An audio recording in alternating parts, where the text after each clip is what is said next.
Yes, we are live. So the screen tells me we're live. Oh, and we are now in person and live on the same screen at the same time. I'm Ryan Erickson. That's Niels Pflaeging over there. We are the brothers of Beta in here at BetaCodex Live, BetaCodex Central in the moment. So, hello, Niels. How are you Yeah. this noon for you? Hi, Ryan. Good to see you again. We haven't talked too much over the last weeks, I think. So it's good to be talking again. Yes, yes. You're doing a lot of other streaming stuff as well with other people. You're kind of ditching me sometimes. I feel jealous. Yes. Oh, you feel not disrespected. You feel left No. alone. Feel okay. All right. So Yes, yes, yes, yes. I sense that you have other relationships on the side, and after 80 episodes, or in our 80th episodes, I wonder why. Still, you still need other people. why do I have to have a side piece or two? Yeah. So I have Exactly. a few Exactly. things coming on. So I'm hungry for strangers. I'm a Oh, gigolo. I'm a streaming gigolo. How about that? it sounds like Yeah. lustful podcasting that you do. A lot of, Lust yeah. lustful podcasting. Ah, okay. So well now, so we have been having this relationship for a long time. Yes. I think now, occasionally as we do, we have a ménage à trois. So Yes. we're going to bring in another guest into our studio here, into our beta bedroom, and here he comes, all the way from Argentina. Ernesto Corona. Hello, Ernesto. Hello, people. Well, I'm very, very, very happy to be here. Thank you, Ryan. Thank you, Niels. But I was listening that you're in a kind of open relationship. Yes. Hmm. We're trying. We are trying. Open space relationship, That's I would say. that's modernity. Yeah, Yes. you're Yes. really- We have to Mm. freshen up things from time to time, and Ryan and I kept discussing about you, Ernesto, because of course you are very active part of the Beta Codex network by now, doing lots of interesting things around Beta Codex, cell structure design, relative targets, time-oriented software development lately. So we kept thinking, okay, if we invite Ernesto, what's his speciality in a way? We thought, right? We thought, Mhm. you know. what's so special about? There are many things that are special about you, and we may deviate into them, into the things that we do on the side and that interest us. But we thought, okay, it's with Ernesto. He works with. You have been working with large companies, banks, telcos. Uh, IT companies for a long time and intensely and doing large projects. So we thought that I suggested Teamwork. this to talk about beta and large organizations with you. We can learn something. Well, thank you. I was just getting the topic, just reading one of your articles, Niels, around why do we need teams in software development? I found it Yes. really Right. interesting, and I Yes. was revisiting Fred Brooks' book, The Mythical Man Month, in Mhm. which he started to talk about multidisciplinary teams, and I found that article is a kind of um, starting point again to start looking at how to develop software without teams. And I've been there a long time. Last Yes. 30 years, I was. Yes. I found it really interesting. So I invite people here to visit your article, but also that book to match what was happening at that time. Yes. 68 was Yes. Mhm. 68, Uh, and what's happening now, and why do we should change the the point of view of how we Yes. build. It's a legendary book about software development. The Mythical Man Month. Yes, Play a wordplay about mammoth. Ooh. I only recently bought the book and read it, and I thought something like this didn't age well. So I have. I think at the time that must have been it was revolutionary for sure, but I found myself being opposed to many of the ideas of the book. But of course, the ideas. 6 decades of what have passed. So, right. So, but do you think that at that time? Do you think that at that time that was written, even that time was bad in the approach? Software development always was in trouble, I think, right? I think that's interesting. We're already deviating. That's wonderful. We haven't even started to talk about beta in large organizations, but let's deviate into the history of software. Yeah, I mean, this is important for our conversation as well, right? And so you have built software development companies in Mexico, and Argentina, Chile as well. Not sure. No, not Chile. No. You're something like the Bad Bunny of Argentinian business, right? You're the Latin American superstar. I was working in Chile, Mexico, in Uruguay, in Colombia. Yes, and your clients, your company, right now you have clients in Costa Rica, Uruguay, Argentina, of course. Mexico, Argentina. Mexico as well. And we will do a TOST tour at some point through Latin America, but that's something for another podcast conversation. Anyways, you have been in tech for a long time. You said 30 years? That is my background. I started with software development. And software development, that article that you just cited, it's about why software development teams are a big mistake. To have them is a big mistake, but that the tradition of software development teams is so foundational to the whole software development thing, because software development was born as projects management in projects, for, let's say, NASA and so on. Yes. Or whatever, I suppose governmental issues like statistics and so on, corporate government statistics and so on. So software development was always probably pressured, with time constraints, technology evolving, and the whole thing organized as projects, and they were always in trouble, I think, right? Yes. It has been a long time working bad, I think. And the point is that probably organizational structures don't evolve as fast or as good as it needs to be to get software developers inside of the value creation flow. So on one side, you have the demand of teams for software. On the other side, you have that all companies are software companies.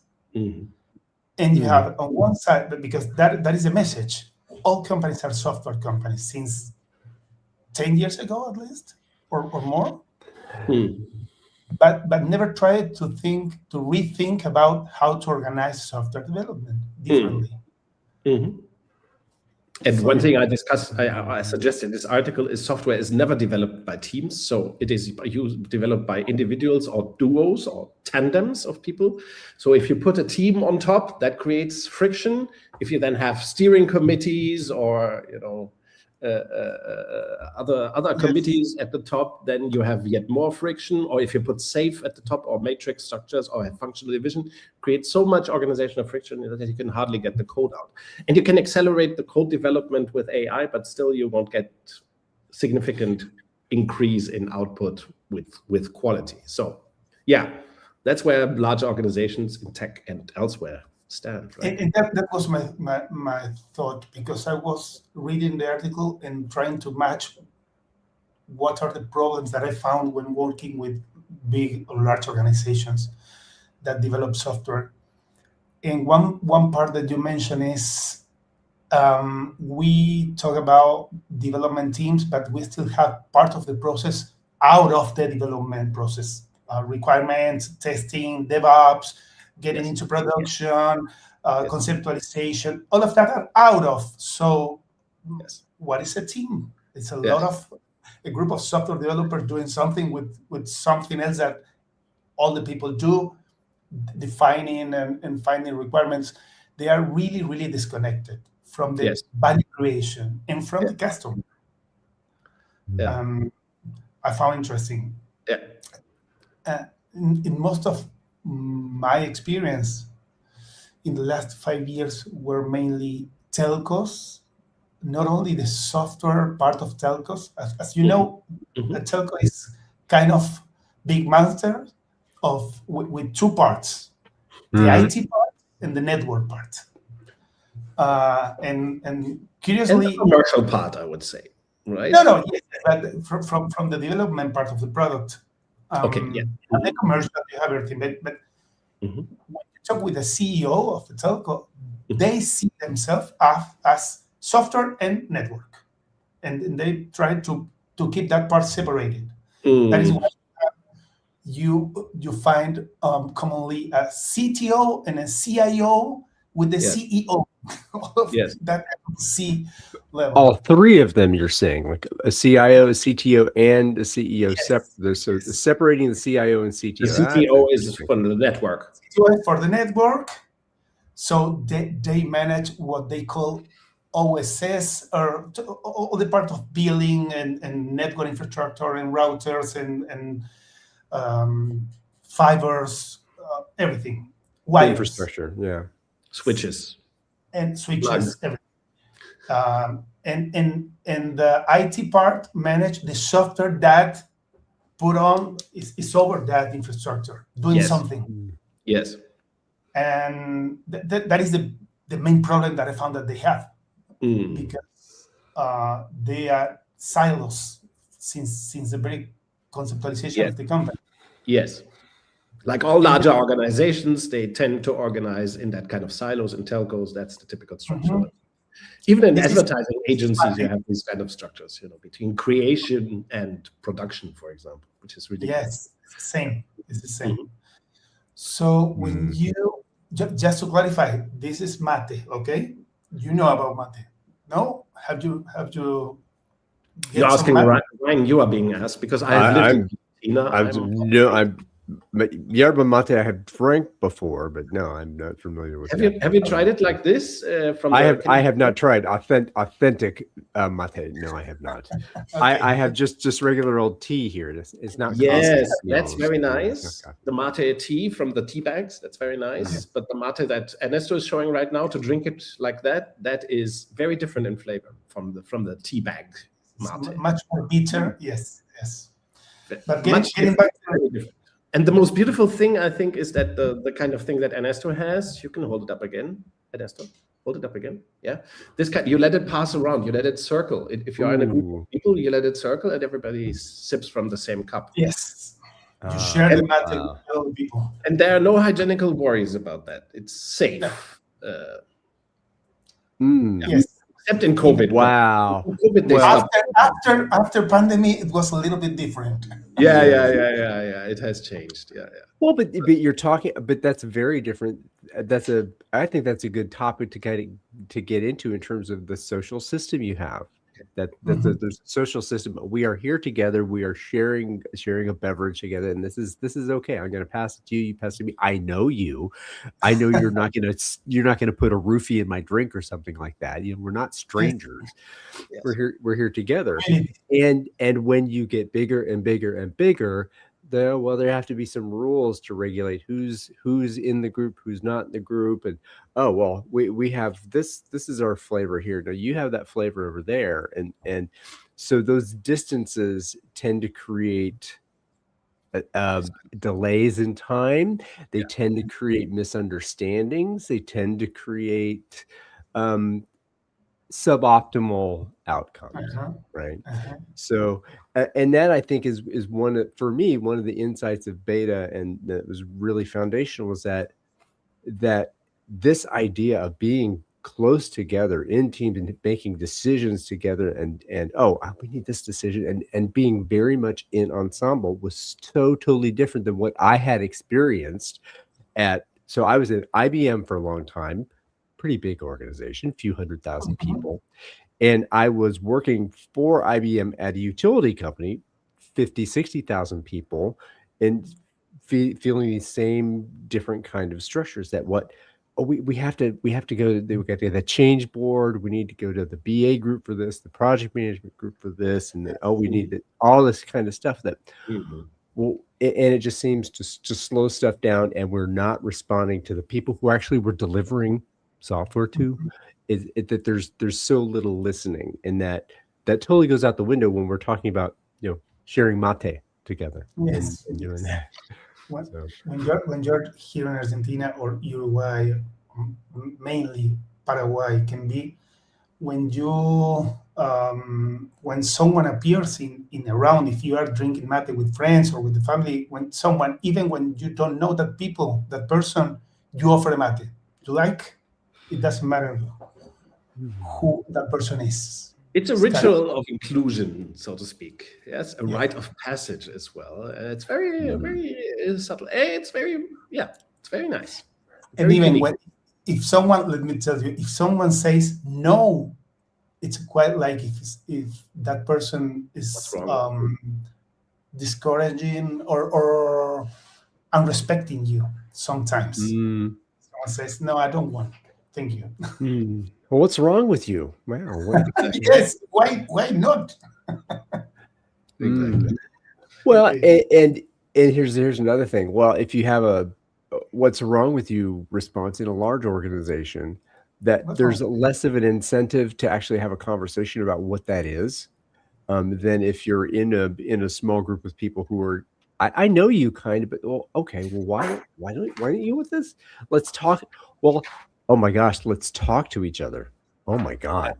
Let's talk to each other as opposed to throwing emails at each other about, well, why didn't you like that? What's wrong with you? And then I complain to the people I know in the room, and then I complain about that other person over there, and they're complaining about me, and then blah blah blah blah blah. We complain to our bosses and the bureaucracy about stuff too. So those are others. Again, writing down what are the topics, what's the difference between the big and the small.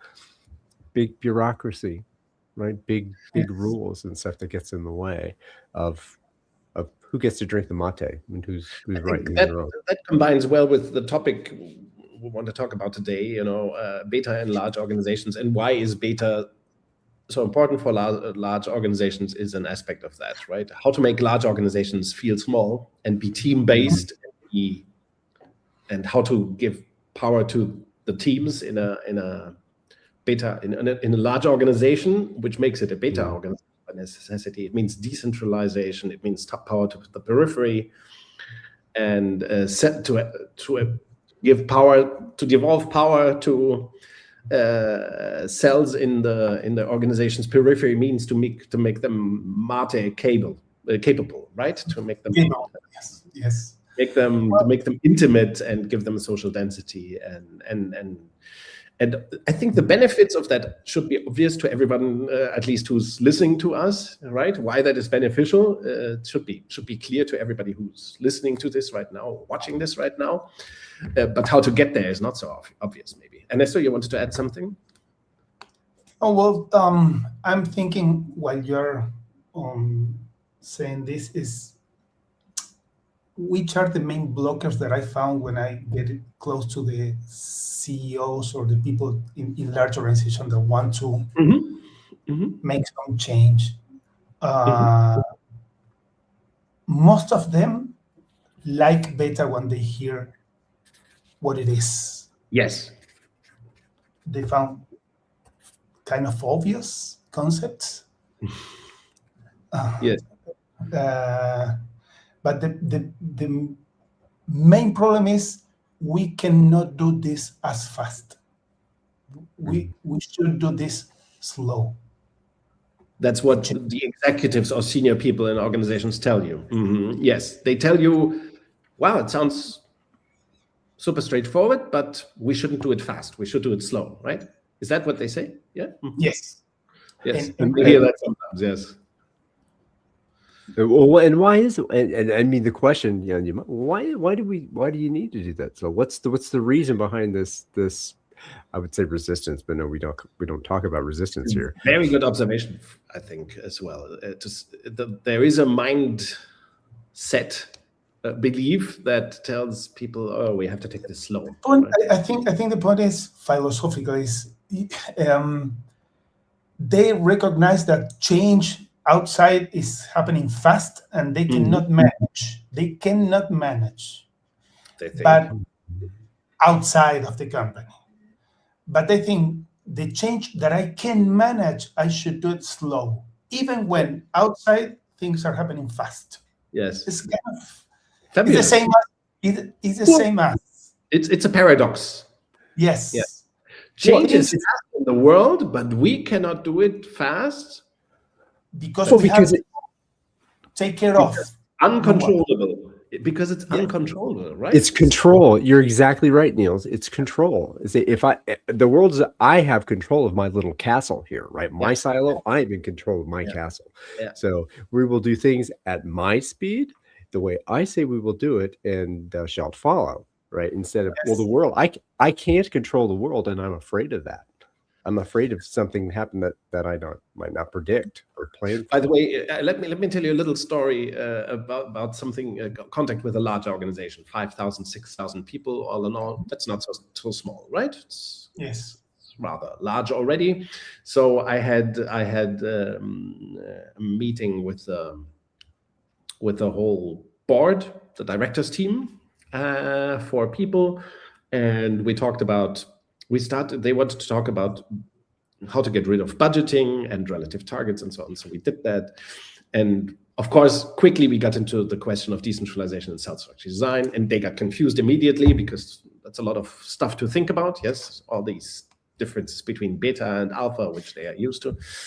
And then when we came to the question, okay, what can you do? A company of 6,000 people, several business units, international, several production sites in 7, 10, or 12 countries or so. So where do we start this? And that's what I got excited about, of course, yes. So where do you want to start tomorrow? Yeah, that's my kind of approach, yeah. You should start now, because they understood the ideas. These senior executives, they got the ideas. We discussed all their doubts, took 3 hours or so. And they kind of got the first understanding. So then my next question is always, okay, where do we start? How do you want to start? You could start with the finance area, getting to relative targets quickly and then see what happens. Or we can go to, you can take on a site. They have a site there, 1,000 people in Austria. We could have tackled that. Or I said, they had 2 business unit leaders there in the room. I said, does one of you fancy it more? Or do we want to take the whole group on to beta at the same point? And guess what they opted for? Nothing. Nothing. And they did nothing, and they had this discussion, oh, Niels is too aggressive for us. But I think that's the same thing that Ernesto just talked. Brilliant, Ernesto, how you explained it. There is this perception that the world is moving very fast, and internally moving fast is bad and dangerous and impossible as well. So let's not do many things internally. Let's not even try, right? That's so fascinating today in the corporate world. Well, I think this also has to do with fear. There's another side of fear of that. Well, if you are beholden to somebody, you want to meet their expectations, right? And this idea of an error of commission versus an error of omission, right? I'm not going to get fired if I don't do anything. So I think, but if I do something, if I take a chance, if I take a risk and make a mistake, I will be penalized. I will lose my status. I will lose my affiliation. I will lose my budget. I will lose all this stuff. So why would I risk that loss? Even a lack of courage. Exactly. Why would I risk that? Why would I, do I lack the confidence in myself to be able to say, oh, this feels right. I trust this person who's telling me about this, and I'm going to go forward. Yes. Yeah.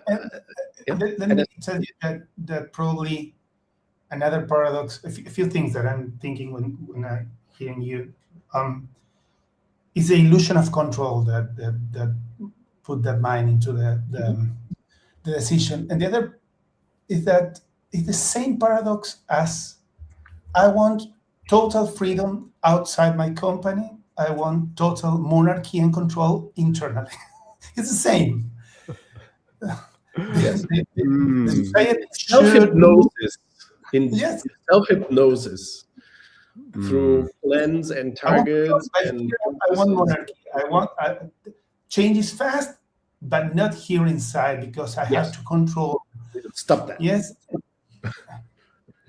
The change stops here. Inside my company. And the It's buck stops. This is the other thing that I think is it's fun. I don't know, fundamentally different. But when we talk about a very large organization, the stakes are a lot higher. That the financial stakes are a lot higher. And that, well, my God, I'm dealing with $50 million or $100 million for my area of responsibility, versus maybe I'm dealing with, $10,000 or $50,000 of responsibility. I mean, that changes how someone looks at something, and it also goes into if I've got $50 million that I'm responsible for.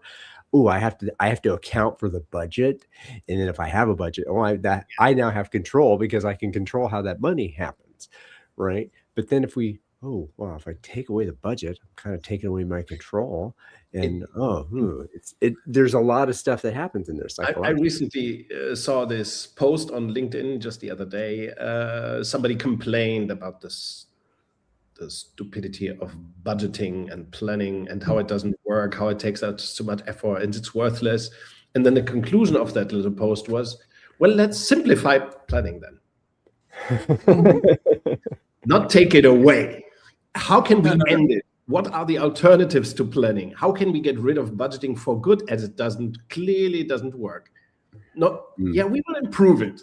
That is the same. That is the big Weichselbaum distinction between optimizing a system and overcoming a system. Mm-hmm. And that is not very much appreciated. We still, I always like to say, if I may talk about us, as a movement and the self-organization movement and whatever other people you might associate us, organizational development people and so on.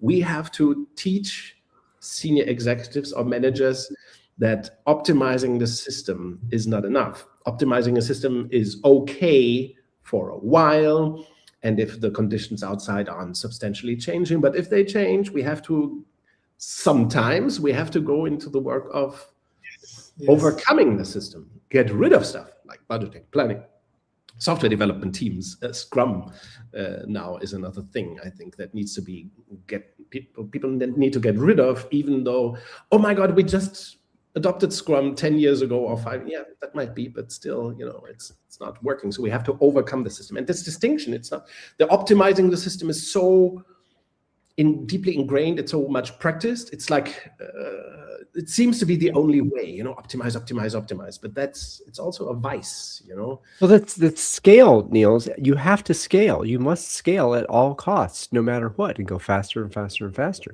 Scaling is an optimization. Very nice. It's an optimization strategy. Do the same shit bigger.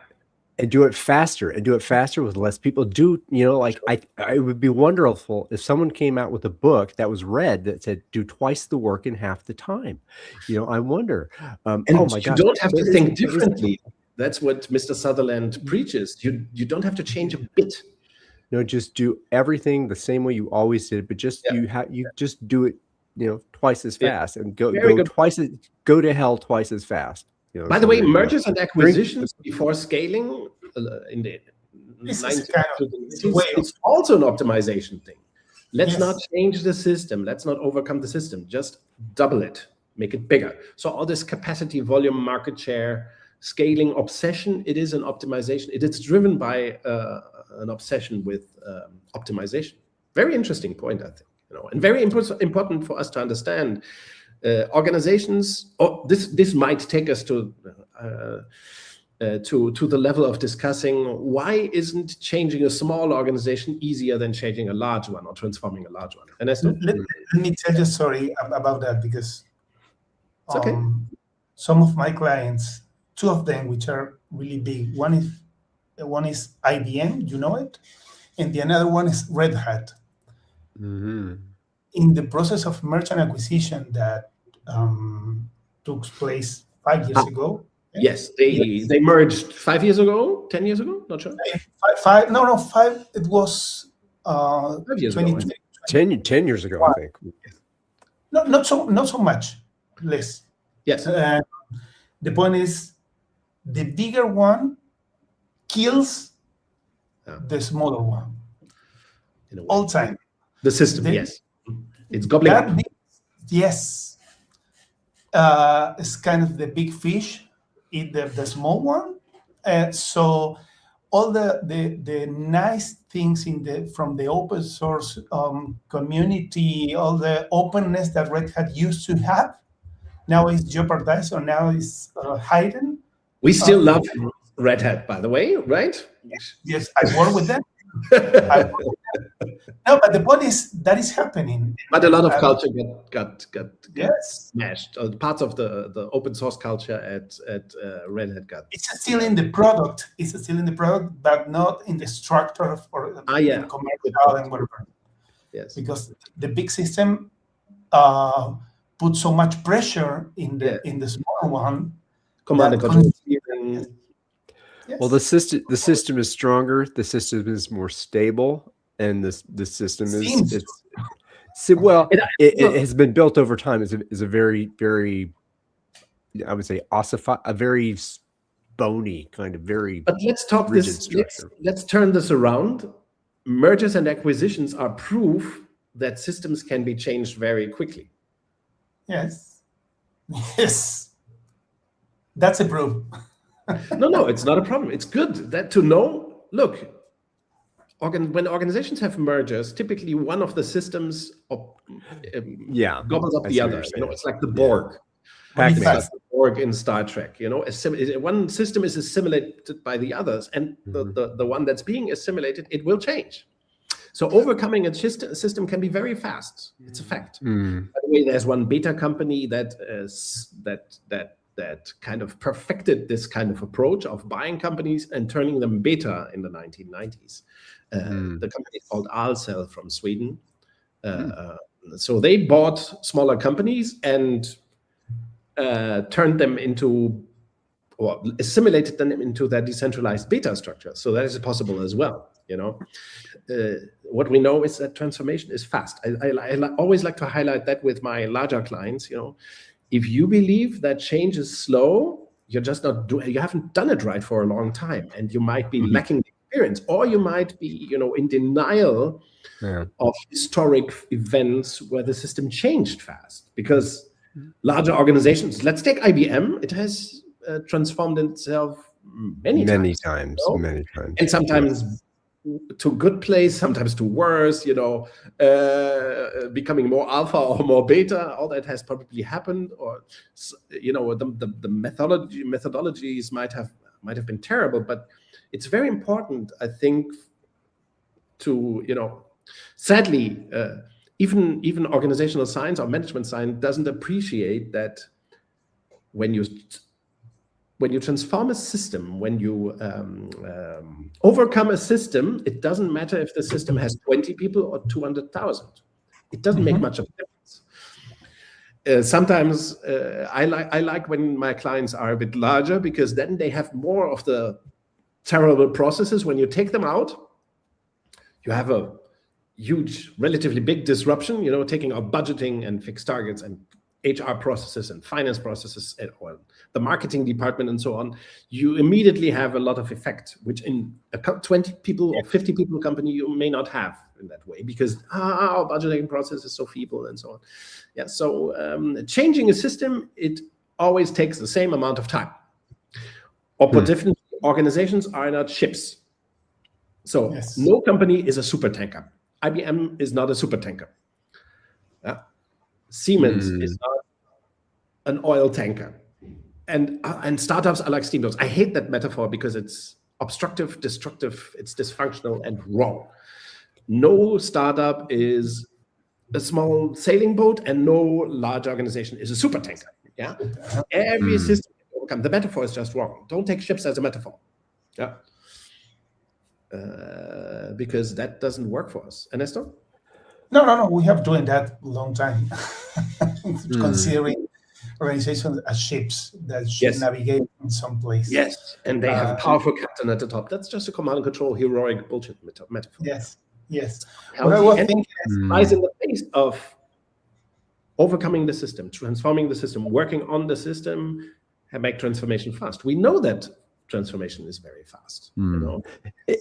There's that, and there's a, again, it's a mindset thing too, I would say, about that coordination does get more difficult when you have more nodes in the network. right?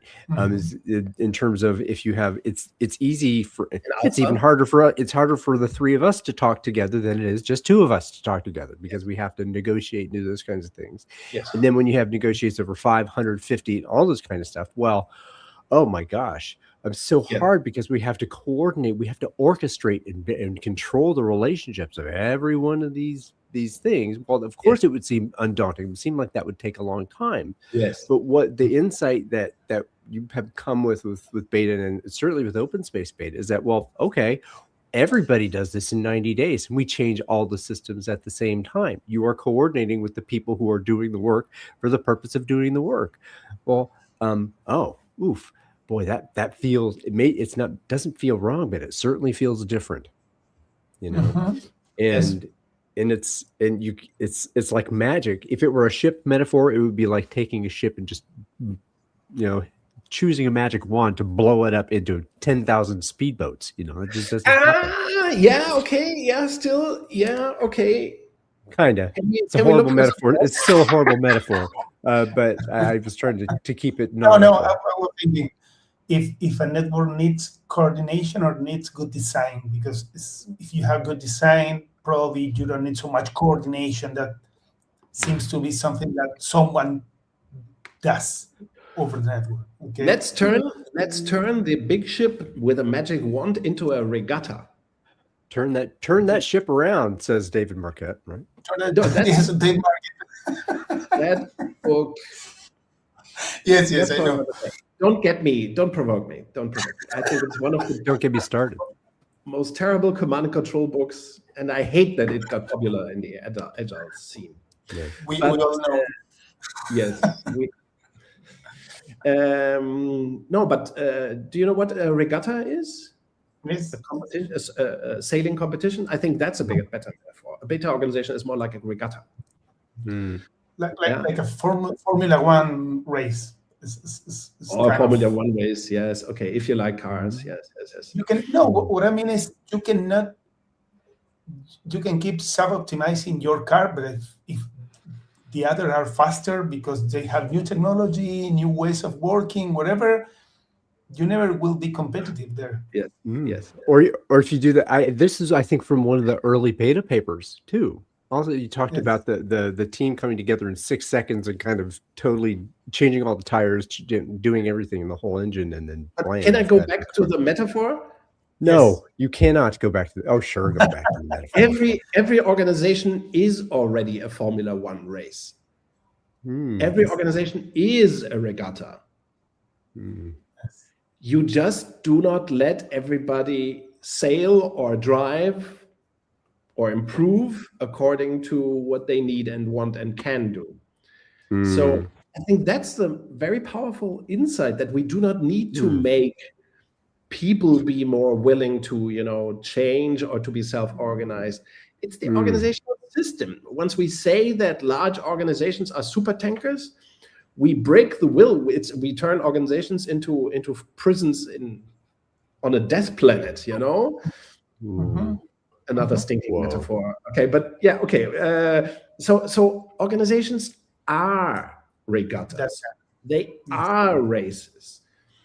It's just that we have to unleash that individuality, or let's say the team individuality, the team spirit and capability, and let self-organization to happen. Of course, the regatta thing fails, because we need also, in a beta organization, you need collaboration as well between teams and interactions and seam agreements and discourse and so on. So, which is the opposite of alignment, which is again an alpha metaphor. Most people still do not seem to be aware that alignment is command and control lingo.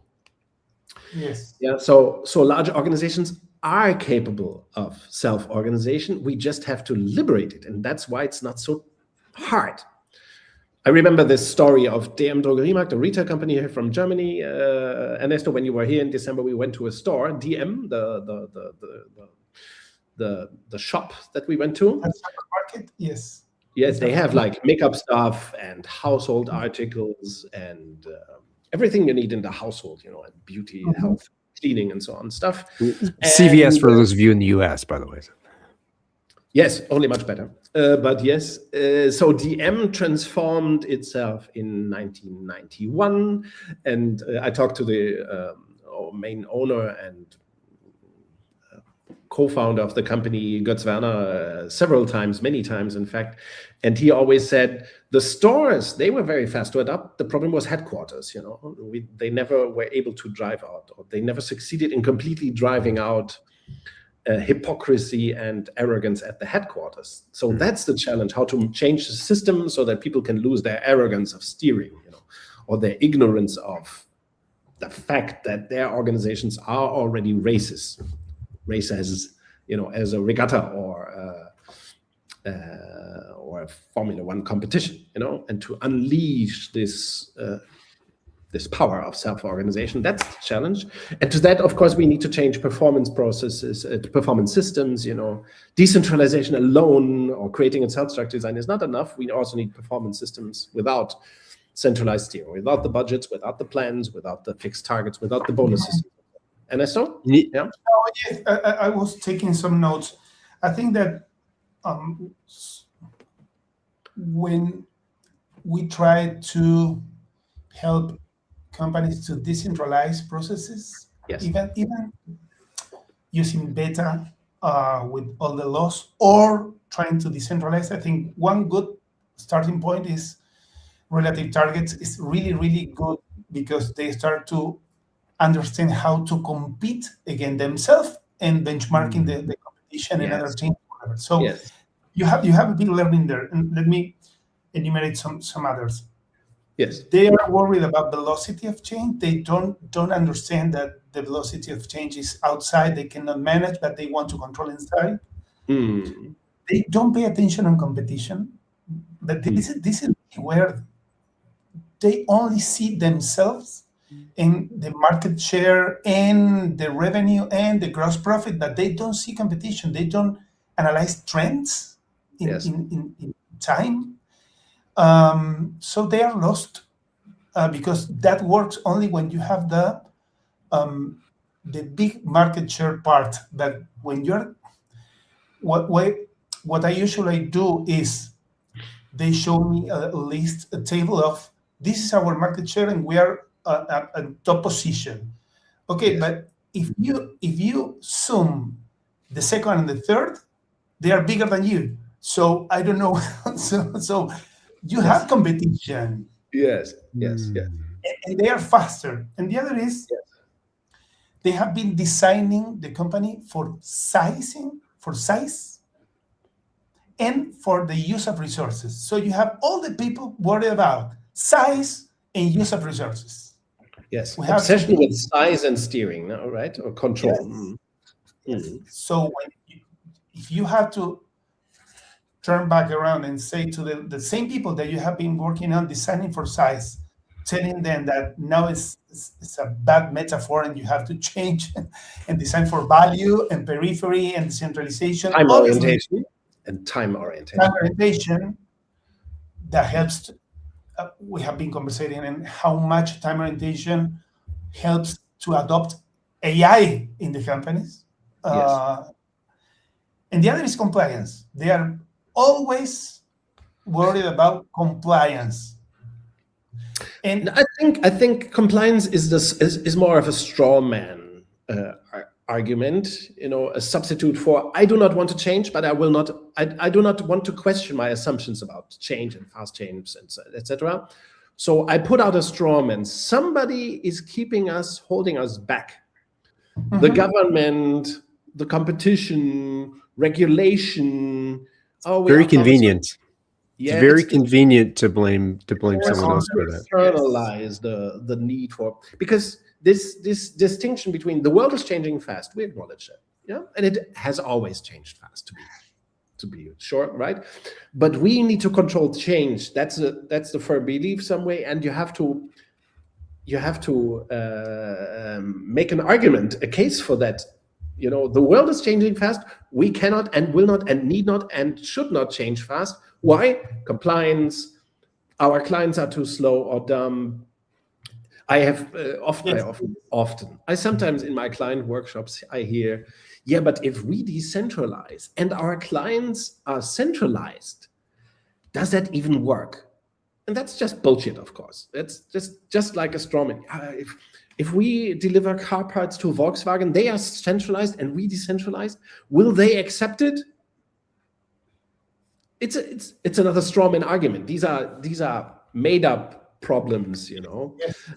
Or our shareholders. Will our shareholders accept that we are self-organized? But why wouldn't they? Quality is right. You are faster. You are more efficient, more profitable. Who the heck, if you are operating within the law, of course, you know, and compliant, why would your shareholders object to self-organization? Why are they fascists? No, they are normal people, you know, usually outside the US. So why would you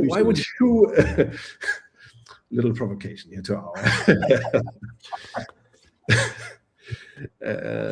hello, Peter Thiel. You are not. I'm not speaking of you. When I speak of democratic governance, I'm not speaking of you, Peter Thiel, because you are not part of that bunch. Yes, and thus the stream gets shut down. We get law enforcement coming to our relatively. That's for you because I'm not even in the United States, folks. So you are not immune. No one ISIS everywhere, right? ISIS are everywhere. In a way. Yeah. Ice, baby. Okay.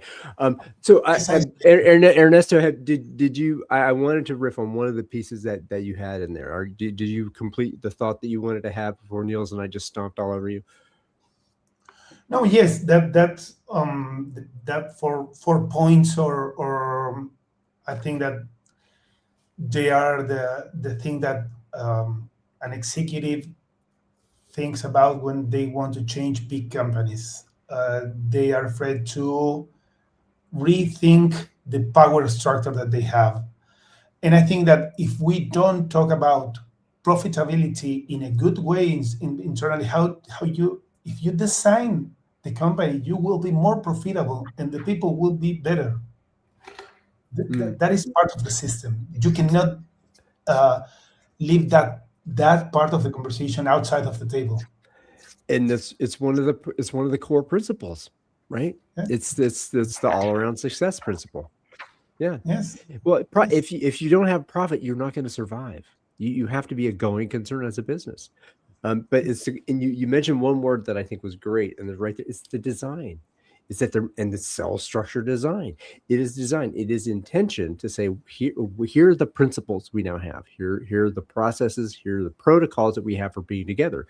Now they may be vastly different, but they are, the constraints outside in the legal structures or in the regulatory structures. If they're going to stay the same, even better. That's something stable we have to design against. It's a design constraint. It's not a limitation. It's I almost hesitate to say enabling constraint because there's some awful person that uses that term, but it is a constraint that allows you to liberate and design yourself to take control of the design of your organization, of your network. So that's beauty, I think.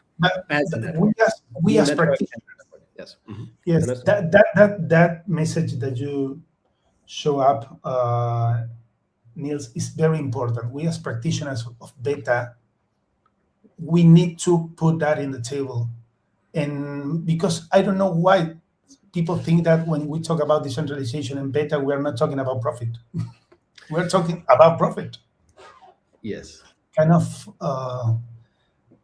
we need that. And we need to rethink the company to get more profit and more prosperity to all the people that works in the company and the society. The point is here in Americas, and I think in some parts of Europe, the idea of power is concentration and monopolies. So the companies usually think that if we get bigger, we get better. And I think we have to challenge that. Yes, we have to size this better. We have to challenge the size is better belief. We have to challenge the belief that that command and control gives you profitability, which it does not. We have to challenge the belief that scale makes companies profitable, which is the economies of scale argument, which is incorrect in times of complexity. Mm-hmm. And we have to address this thing that size matters. Yeah, it doesn't. Market share doesn't even matter. What makes you strong as a competitor is not your size or your market share, but to be the most profitable player, because that makes you invincible in principle. Yes, nobody can buy you if you are the most profitable company. Yes. Nobody will sell your shares. You don't need to be the biggest. You have to be the best, and the best means, of course, combining profit and quality. Let's say quality includes punctuality in this here. If you combine this, profitability and quality, including punctuality, then you are invincible. Yes, and managers still have the economies of scale myth in their heads. So it's a tough thing, I think, especially in larger organizations, which is a topic today. Yes. It's taken for granted as a professional, a cornerstone of professional understanding of oneself, that you have to seek size and market share and so on. But you shouldn't. You need to be the best. And if you are the best, size will follow. It's that way around, which is why the best companies, the best beta organizations, Handelsbank and Toyota, etc., they haven't been big in mergers and acquisitions. They have built size. They don't talk about so much. They don't talk about size. Exactly. And they know the dangers of talking about size. Size is the result that you have to swallow, that you have to take care of, that is a result of success. But first you need to build success through being the best in your market, right? And this is a very fundamental point too. We also talked about the idea, when you get so big, we always have to concentrate on costs, because we cost. It's all about managing the costs. It becomes less and less about creating value. So you cost control or value creation. You got to choose one of those to focus on. And if you choose on the cost control, you will continue to eat at yourself until you die, right? It's kind of like the death cult thing. But if you are focused on doing more together, better, faster, not just bigger, you're focused on, I think, Ernesto, you said, you alluded to it also, it's like value creation. Let's talk about value creation, and then we can do what we need to do to make that better, that forward looking into complexity. Yes, I agree. That's a strange thing. Nobody's talking. How are we holding up? We're holding up. I had this mic drop moment of me there. So there are a couple things I had here. Let me run these off and see if any of them talk about. I talked big money. That was one. We kind of talked about big money, big budgets. We talked about that. Big bureaucracy. I think we talked about the system and structure. Big egos.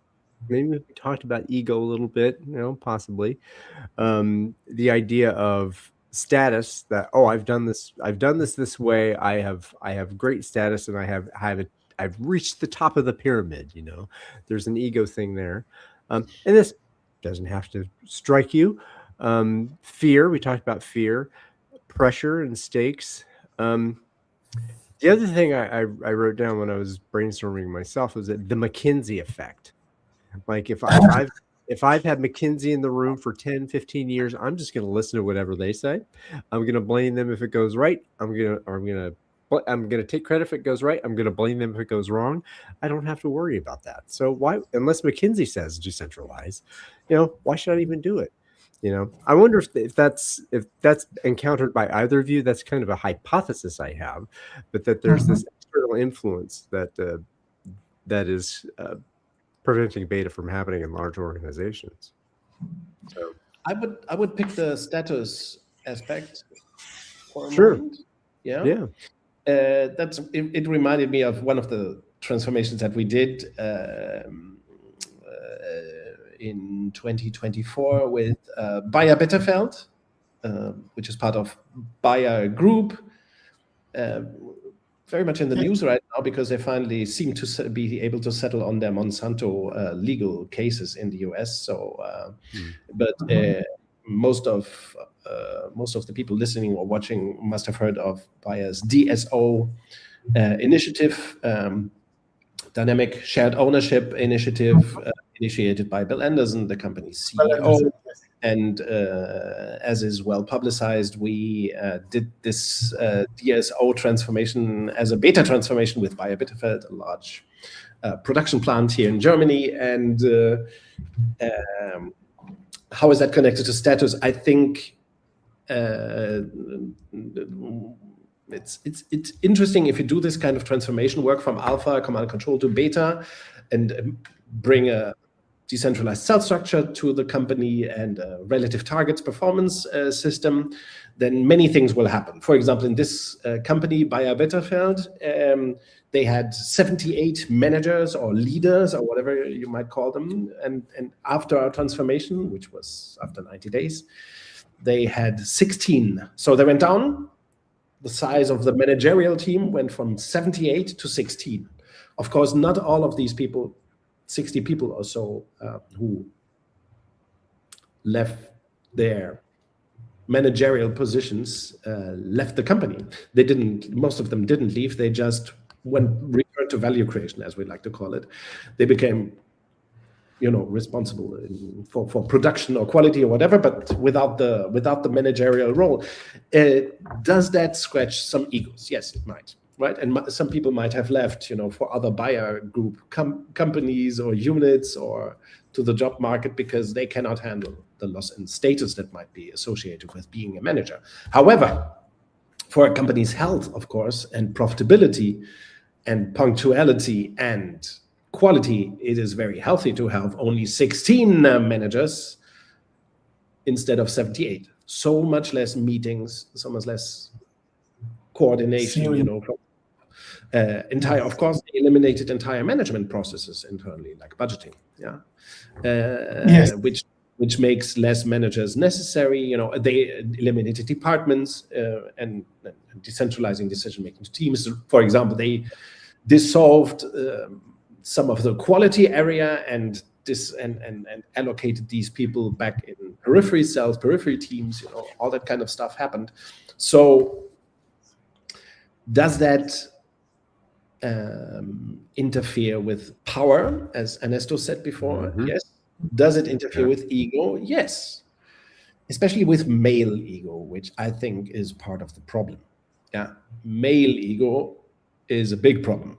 Female ego also exists. I have noticed in our transformation work that sometimes women are also our brokers and very sensitive to loss of status and so on. But it's predominantly, I think, a male problem. For example, at Bayer Bitterfeld, I think the management team now is predominantly female, and before that it was predominantly male. So that's a great example. I love that example because lots of changes happen there in the culture as well of dealing with. But the ego and status thing, it's a thing for large. When we approach large organizations with beta and decentralization and relative targets, we might shake up people's egos. I remember a conversation at Bayer with somebody from, let's say, one of the headquarters of Bayer, and we talked about performance systems, and we had this discussion about cost management, and of course, Bayer Bitterfeld wanted to drop standard costing, which is a big thing in pharma, very big thing. Standard costing means every year, at least once a year, you will recalculate the cost basis, huge calculation drama, and they meddle with all the variables, to optimize taxes, for example, but also to, renew formulas and supposedly transparency. It gives you no transparency really, because it's only a kind of budgeting, an extension of budgeting into product calculation. It's quite meaningful really for the business. Instead, it's really troubling really, because then they calculate deviations from standard cost, which help no one. It's all a big mess up in large production that exist. So if you go beta, you drop things like standard costing. Yes. Now we had this guy from the headquarters over at Bayer Bitterfeld, and we had this little conversation about standard, and he just said, you cannot just drop it. And of course they had to, the company had to drop standard costing. If you want to go beyond control, by the way, hello, Bill Anderson, if you really want to make DSO a reality, you have to drop standard costing at the whole of Bayer Group. Let me. And of course, does this scratch egos of people in finance? Will people say, this is impossible, we cannot drop standard costing, it's our world will crash. We will burn. We will go to hell if we do that. Everybody else is doing it. Yes. But that's just ego. It is status. It is a lack of appreciation that the world has changed, that you cannot steer profitability or cost, that you need to give power to the periphery to design the cost basis, by fighting waste every day. Yes. Get to it. Toyota doesn't have a system. Yeah, so nobody should have. Ernesto. No, I remember when you said this listening Bill Anderson telling the story about the transformation of player. And he said something that is good, and probably you are taking him to the point back, which is someone asked Bill Anderson, which was the most stupid rule that you found, or something like that, because he complained that they had a lot of rules and processes and whatever. And he said clearly, it's not the problem which is the more stupid, it's that does exist. That rule exists. You have to take out that rule, the rules. You have to build again the system without the rules. That was something that Bill Anderson said in a conversation. And probably you are taking him back to that point. And the other is reflecting about egos. Egos are going to be there. We all have egos. It doesn't. Is a human essential. The ego. The point is probably what is the food for your ego? How you feed your ego. If you feed your ego with size and with budget and with how many people you have in charge, whatever, your ego is going to be related with that, and you're going to try to protect that kind of things. Probably we can reorient or think about ego, redesigning the company, because you put the focus in another parts of the system. By the way, I have to tell a joke. I have to tell this famous joke about Argentinians right now. Yes. How does an Argentinian commit suicide? How does an Argentinian commit suicide? He climbs on the top of his ego and throws himself down. Oof. It's a famous joke. You got to come back from that, Ernesto. Of course, it's true. Well, sometimes it's not enough.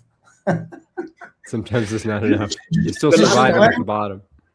You should climb to where you think your ego is and drop by that. Yes. The last time I went to Argentina on this to Buenos Aires, on the first day in the streets, I saw a sign at a lamp post or so by an artist, and it said, "Will sell my ego."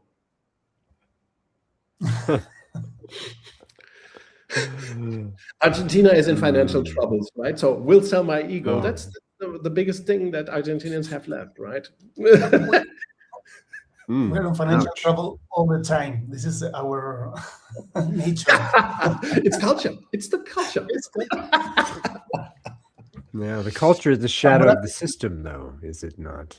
By the way, if you have never been to Buenos Aires, and to anybody here listening, if you have never been to Buenos Aires, you have to go. It's one of the greatest cities in the world.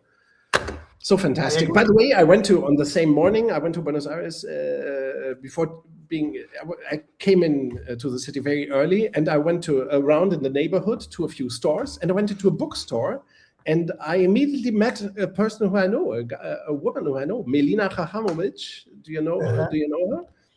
Yes. Melina, hello. It was good to meet you at the bookstore. It was so incredible because I was looking at the books and I saw her somewhere. She was sitting there. She also saw me and she came over. I thought, this is impossible in a city of 10 million people or so.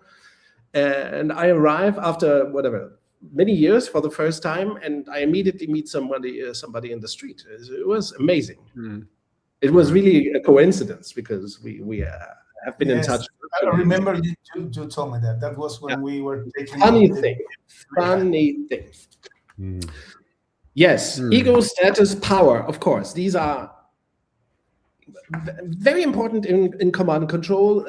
And in beta, you have to. I think Ernesto, you put it brilliantly, right? We have to make peace with another kind of status orientation. For example, it's cool if I do not have my agenda. This is, I think, does that exist in Argentina as well? That people have their agenda stuffed, managers have their agenda stuffed with meetings, half hour slots, and they derive ego and status from that, and the feeling of power, which of course it isn't. It's the opposite. If you cannot even manipulate your agenda because it's all Hey, but I got a huge budget. I have a huge budget, so I can.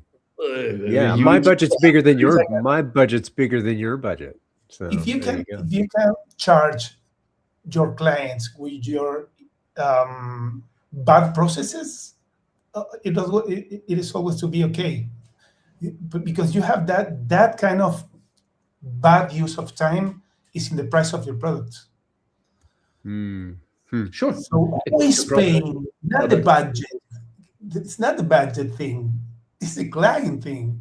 Your client is paying for your inefficiency. Yes. Yes. And steering and the waste. Yes. And the meetings. And the committees and the McKinsey consulting that you buy, which you shouldn't. All that is embedded in the price. Yes.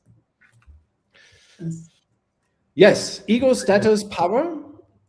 That's the topic that I find it's very important. Working with larger organizations, especially in smaller as well, but in larger organizations, it becomes a system in itself, right? In command and control alpha organizations, power structures and ego and status thinking, it becomes its own thing, Because 30% or 40% of the people is taking care about that.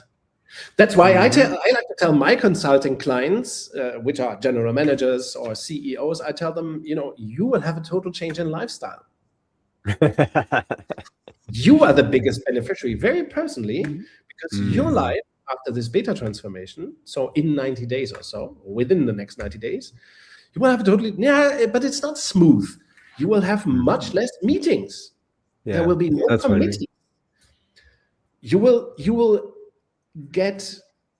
have the time, but you're always to deal with clients and the business, but you also have to do that. Otherwise you will be perceived as futile, as unnecessary, So it is a big shift. And I think people want that. In their hearts, everybody wants beta. I always repeat that, right? Also senior executives and company owners, they want beta because they have so much to gain from it. That's why I tell them you are the beneficiary, because let's look at your agenda, how crowded it is.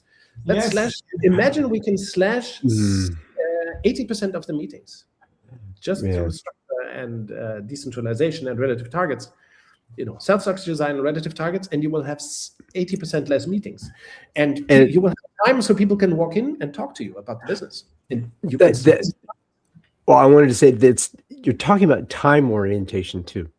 Right. If I have filled my entire agenda with stuff, I'm going to be late to half of my meetings, as opposed, and I'm going to be hurrying. I'm going to be thinking. I'm not going to be present. I'm going to be all over the place. Yes. And if I have intentional things here, I will show up. I'll be punctual. I'll be present. I'll get shit done, and then I'll be able to come out. I mean, it is more flow. It is more human. Dare I say, it is love. So it is. Yes. It is love, man. Is this love that I'm feeling? Is this the love? No. You earlier dropped Pink Floyd and you're singing Whitesnake. No, forget about it. Yeah, it's just a song. I'm not a fan. It's just a first love song that came to mind. You learned that. That's okay. Yeah, and I learned two things about you, Niels, today that rather shocked me. One is your disdain for Rush, and also your disdain for Yes, another. I love Yes, but I oppose Pink Floyd, and I cannot connect with Rush. I have tried so many times. All right, so it's like the Yes thing surprised me. Okay, all right. I love Yes. I expressed myself badly. I love it. It's a nice way to put it. I cannot connect with Rush. That's okay. I cannot connect with Steely Dan as well. Yes. I do not think they're bad. Not at all. It's just that they make me shiver for some reason. They have never succeeded to suck me into their orbit. Yeah. Well, different. But I would love to be connecting to not to Pink Floyd. I'm opposed to Pink Floyd. I dislike several things about the band, but Steely Dan, I'm open to the relationship. Well, we'll invite Steely Dan into the bedroom, and we'll see what happens next time. Again, I've told you guys before. Look at China Crisis. Yes, I know. China Crisis. Wonderful band, I'm not familiar with it. Appreciated from the 1980s, or another one, one of the most underappreciated bands from the 1980s. They are called The Bible. Yes, The Bible. Wonderful band. They made one of the best albums in pop history. Fantastic band. Yes, we are deviating as usual because this is like the Coen movies. Movie by the Coen brothers, right? We are always Coen brothers. Yeah. There's always No Country for Old Men. Exactly. There's always some dream sequence or ridiculous thing, some drug. As long as we don't wheel in a wood chipper for us here, I think we'll be fine. No. All is good. All is good. What other topics about beta in large organizations would you want to discuss or raise? Other experiences that you have, or worries that you find? Some other that I didn't mention is how to, from the CEO part, is how to communicate to the committee or to the shareholders that we are going to do this change.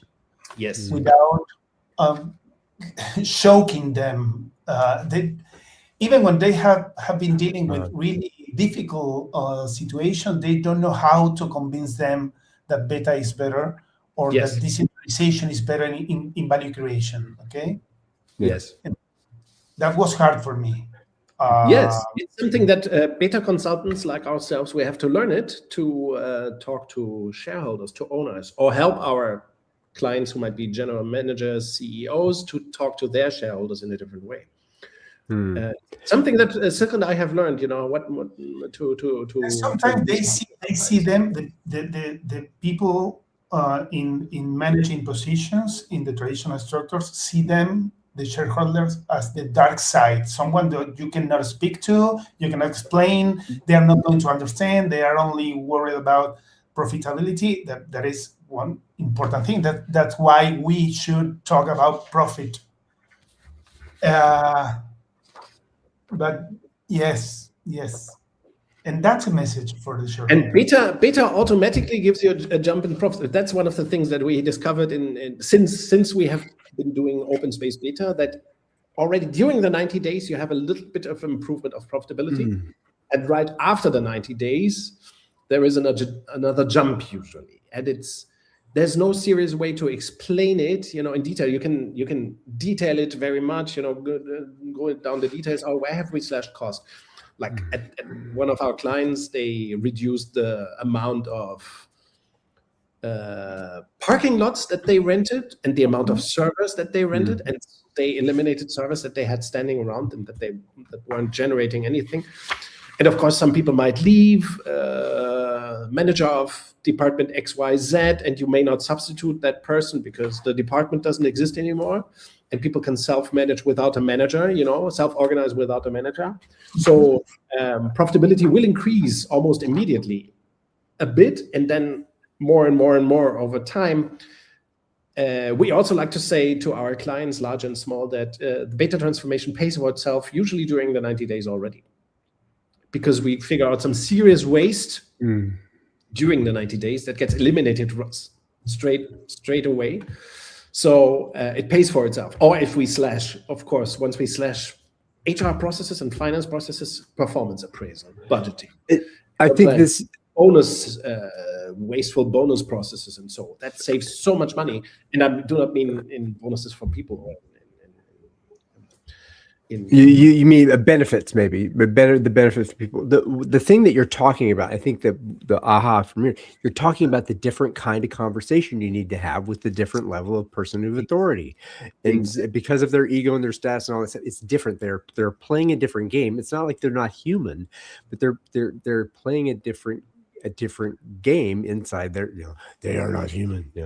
But like you said, as a beta consultant, no. Talk about these things. Yeah, but the conversations you have to have, and Ernesto, I'm curious to hear what the conversations you have are like. But to have a conversation with a director or VP kind of conversation, that's different than having it with a general manager or a chief executive officer. Maybe the time is there. So yeah, give me a little bit more. Draw that out. Correct me, please. In my experience, we should not have different conversations. The conversation is one, the purpose is the same, and the information and the way that you want to change the design is the same thing. It's the same message for everyone. And because probably you can use different phrasing, but I don't feel I usually try to have the same conversation with anyone. True. Because profit is good for anyone, and design is good for anyone, and relative targets is good for anyone. There are no different kind of understanding. Yes. My experience. The understanding is the same, but I think that maybe it's the amount of time. Maybe that's what I'm thinking about. You're only given a certain amount of time to have the conversation. I think the difference is that when you start beta transformation or in a beta organization, you start talking about business a lot and all the time, instead of talking about stupid processes that are not business, like budgets, cost. That's not business. It's nothing to talk about.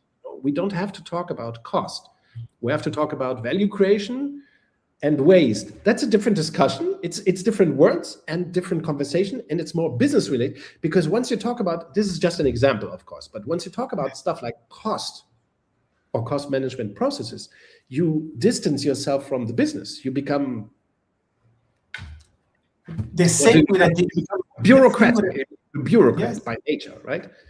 Yes. So in a way, I think the challenge of beta transformation in a large organization is to get people talk about business again, which includes, Ernesto, you mentioned that beautifully before. In alpha organizations, usually nobody thinks about market and competition. Mm-hmm. There is no time or space for that, because in the meetings and committees, it's all us, me, up, down, yes. Them, my silo, their silo, interfaces, processes, serving HR, feeding up to whatever finance. Yes, yes. So bring business back to organizations. It's a real challenge. I see that with time-oriented software development as well. In time-oriented software development, people start to actually talk about the software and the development instead of talking about retrospectives, instead of talking about what time are we going to do our stand-up? When's our sprint review? Yes, are we going to do backlog grooming this week? Let's just talk about the features. Let's just talk about the problems that we have with features or with concepts or with realization or with code or with Claude, or let's talk about the problems that we have. That's the business. It's not the process and the roles and today we will stand here for another 15 minutes to talk about. Any questions?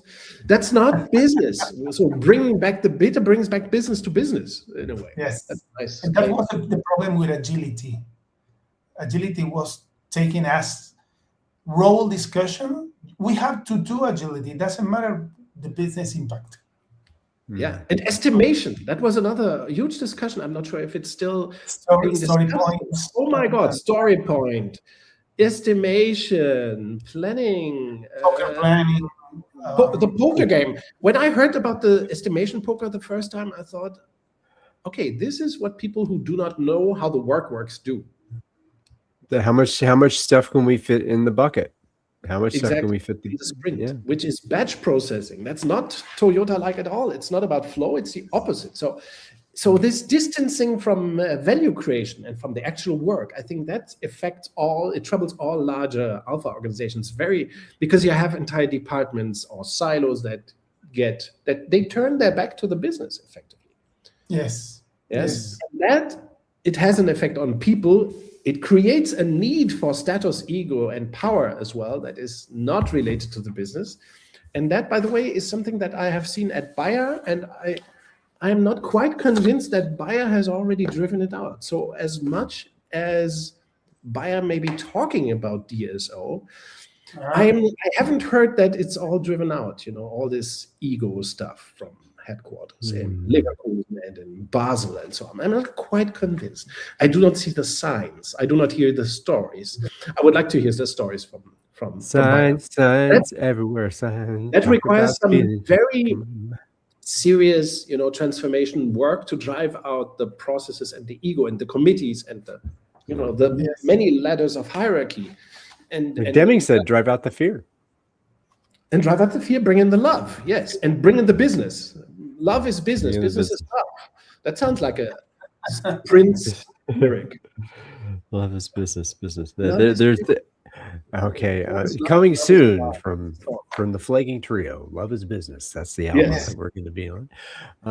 All right. Well, the sun is rising here in Cincinnati, Ohio. That's good. And I'm rising, not there. It is. I'm sure it's mid-afternoon for you, Niels, and the time let's give our. So you mean we should give our guest Ernesto the chance to make a final statement?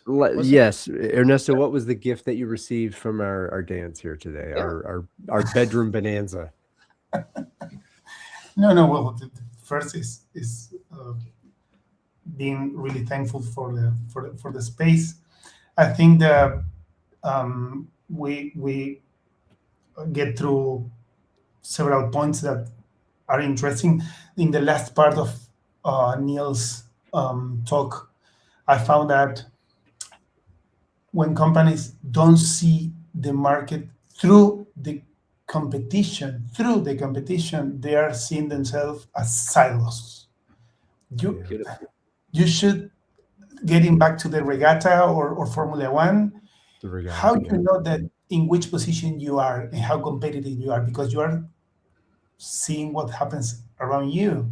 And if someone goes faster, you should accelerate or not. It depends. So companies are not used to do that. They are used to see themselves, only themselves. And in this week, I was working with two clients that they're starting to see, after 1 year of struggling altogether, how relative targets are starting to work because they compare against themselves and other teams and the market, and they see that fixed targets doesn't work because they were set in previous years with fixed target that they can go beyond that. So I'm starting to see results in that, and I think that we go through several of the most important topics that we found usually. Thank you. Fantastic. A mic drop from Ernesto. Yes. My gift from today was the regatta. Talking. We're not talking about ships. We're not talking about battleships and speedboats. We're talking about a regatta, and that was another one of the many flips, the mind flips that happen one of the gracious things that happens when I've come into this world and this universe in relationship with all of you. So, Niels, do you have a gift to share before we end the stream and talk to each other? TTO in the background. For this lovely conversation. Ernesto, we will have you back. We will have to talk about Tost at some point together. I think the three of us, of course. And for some reason, I got inspired to listen to a particular album by The Police. Their first or second album, I think. Regatta de Blanc. Yes. So yes, I'm looking forward to listening to that and to see you guys again very soon. I hope we will have some feedback from viewers and listeners as well about this episode. Sure. I enjoyed this. This was lovely. Let's do more of that. Let's be beta. Let's be beta. Be more beta. Beta is love. Beta is happy. Beta is business. Profit is good. All the